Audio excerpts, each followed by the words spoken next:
dreadful would happen to Jesus soon. The way the village leaders have been talking, I feared for him. And yet I know he is the Son of God. He can do anything. He doesn't need my fear. I wanted to do something special for him. I wanted him to know that I understood all of his teachings. That is why I took some of my special perfume and poured it on his head. Judas, one of the disciples, he scolded me for doing that. He said I wasted his skids of perfume. He said that I should have taken the perfume to the market and sold it and given the money to the poor. But then Jesus offended me.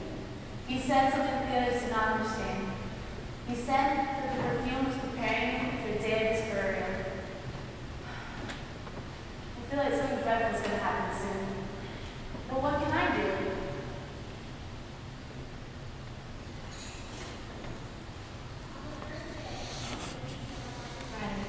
When it's customary to have Passover lamb, Jesus' disciples asked him, "Where do you want us to go and make preparations for you to eat the Passover?"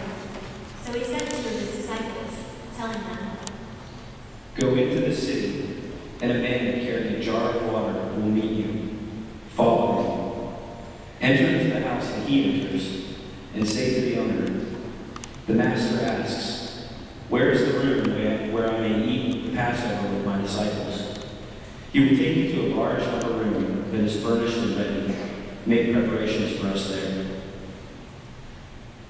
The disciples left, went into the city, and found things just as Jesus had told them. So they prepared the Passover. When evening came, Jesus arrived at the Cadet. While they were reclining at the table eating, he said, "I tell you the truth, one of you will betray me, one who is eating with me." They were saddened, and one by one they said to him, "Is it I?"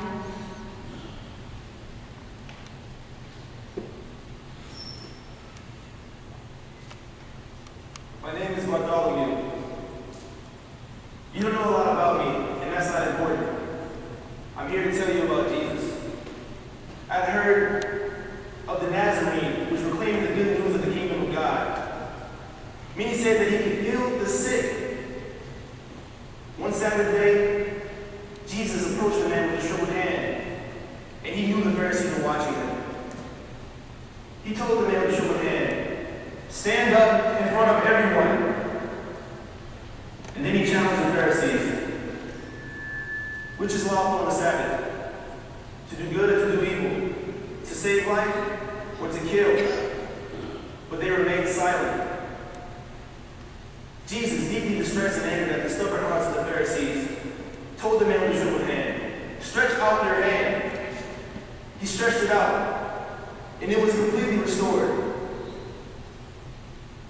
He taught with such power and authority that I knew he was the Son of God. Many of us followed him up the mountainside. There, he appointed 12 of us to be his apostles. We were sent out by him. I, Bartholomew, was sent out by Jesus to preach with authority. That was the first time we were together as a group. We have gathered here again tonight, and Jesus has told us that this will be the last Passover that we celebrate with him. He has also told us that one of us will betray him. Betrayal? How can that be? We have been with him so long and seen his miracles and heard his teachings. I keep asking myself, is it I? Is it I? The biblical record of Bartholomew, also known as Nathaniel, numbers as one of the apostles who gathered together at Jesus' ascension. Bartholomew remained faithful to his calling as an apostle. Tradition states that Bartholomew died in Armenia, where he met a martyr's death by the excruciating method of having his flesh stripped away from his body with knives. Today, the Armenian Church regards Bartholomew as its founder and saint.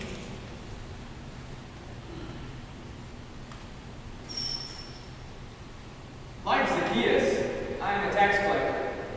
Some call me Levi, and others call me Matthew, the publican. Jesus, called me one day while I was sitting at my post collecting taxes. "Follow me," he said, and I arose and followed him. Later, I had a great feast for him in my home, and many of his disciples and my business friends were present. Some of the Pharisees, they complained to Jesus about eating with tax collectors and sinners. Jesus said, "Those who are well have no need of a physician, but those who are sick." Ever since that day, when I repented and followed him, I have studied our scriptures closely. And I am convinced that Jesus is the fulfillment of every prophecy about the coming Messiah. God's anointed. I've listened carefully to his sermons. Someday, I hope to write a paper proving to others that he is the Messiah.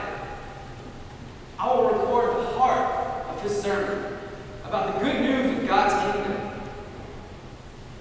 The same sermon that he preached for the first time on that hill in Galilee 3 years ago. It is a new gospel. Good news for all the world. And yet, he has just spoken bad news. Tragic news. That one of us disciples will betray him. Who could it be? Will they suspect me because I was once a hated tax collector? Do I suspect myself? Is it I? Is it I? That Matthew remained true to Jesus is well evidenced by the fact that one of the four Gospels bears his name. Traditionally, Matthew is believed to carry the Christian message into Ethiopia, where he suffered